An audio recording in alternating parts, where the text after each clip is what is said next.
Hello bachcho, let's read this question. The question says write the negation of the statements.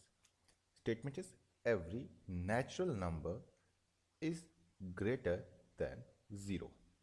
हमें यहाँ पे बच्चों की कंसेप्ट क्या है? यहाँ पे जो हमारा की कंसेप्ट है बच्चों वो है हमें इसकी नेगेशन लिखनी है। तो नेगेशन जनरली इस सेंटेंस का एक नेगेटिव सेंटेंस होता है। उस नेगेटिव सेंटेंस में अगर हमें सपोज एक पी स्टेटमेंट दिया गया है, अगर ये पी स्टेटमेंट है और ये एक ट्रू सेंटेंस है, तो नेगेशन में हमें इसका नेगेटिव लिखना होता है। तो इसको जो हम होता है उसको हम रिप्रेजेंट करते हैं हमारे साइन से, जिसको हम बोलते हैं नॉट। ये कुछ ऐसा होता है और जो नॉट पी आएगा यानी कि जो नेगेशन सेंटेंस आएगा वो हमेशा हमें यहाँ पे क्या करना होता है, हमें फॉल्स लिखना होता है। तो अब बच्चों हम अपने क्वेश्चन की तरफ चलते हैं। तो हमें गिवन क्वेश्चन क्या है? हमारा जो गिवन क्वेश्चन है बच्चों वो बोल रहा है कि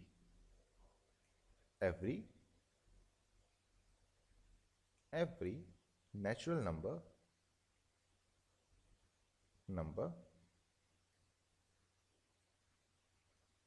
is greater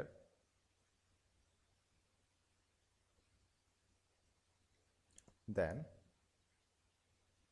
0, जो कि एक ट्रू सेंटेंस है। नेचुरल नंबर्स कौन से होते हैं? 1 2 3 4 5 6 टिल इन्फिनिटी, ये सब हमारे नेचुरल नंबर्स हैं। तो अब यहाँ पे इसका हम नेगेशन क्या लिख सकते हैं? हम लिख सकते हैं that it is false that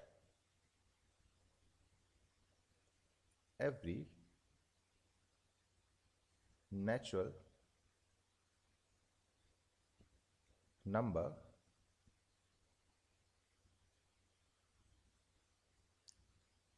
is greater than 0। या तो हम ये लिख सकते हैं कि भाई ये फॉल्स है कि हर नेचुरल नंबर ग्रेटर देन 0 होता है, तो इसका एक नेगेटिव सेंटेंस है। या तो हम इसको लिख सकते हैं बच्चों, हम इसको लिख सकते हैं कि और डाल के, या तो जो उसका दूसरा नेगेशन हो सकता है वो हो सकता है कि there exist a natural number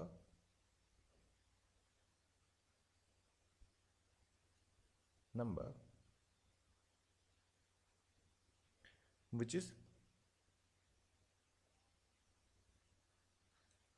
not greater than 0।